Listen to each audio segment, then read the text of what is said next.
On behalf of the EFD Group, Mr. Bloom, for 2 minutes, please. Well, President, Commissioner, you know, Mr. Draghi, I'm always impressed by your totally non-compromising support of the euro, doomed, of course, though we all now know it to be.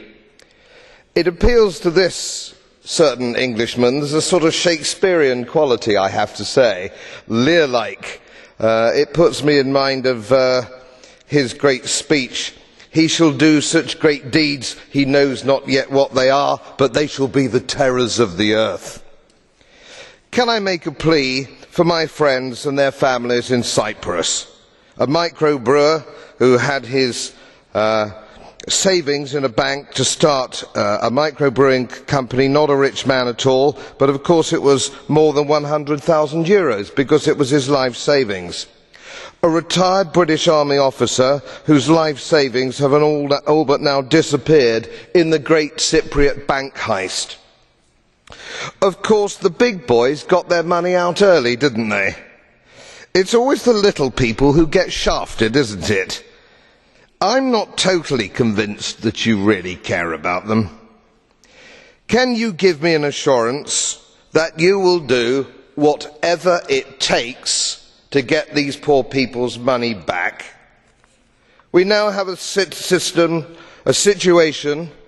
which the previous speaker, Mr. Epic, alluded to quite rightly.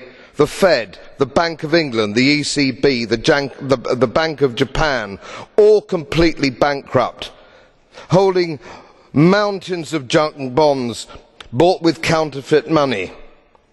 Let's all blame the retail banks, but it's the central banks where the cancer starts. Politicians, bankers and lackey bureaucrats should be arraigned at an international financial tribunal in The Hague in the same way as war criminals.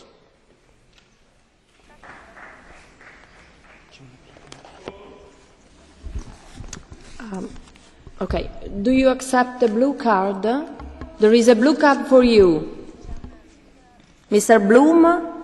Yes, do you accept? Please. Yes, please. Mr. Goebbels. Madam President, Mr. Bloom has just unloaded his bile against the euro and the central bank. He says that the euro is doomed. Could he tell us why his country, that's not a member of the eurozone, has economic indicators that aren't actually all that brilliant, and why in the last 10 years has the UK always had a higher inflation rate than the eurozone?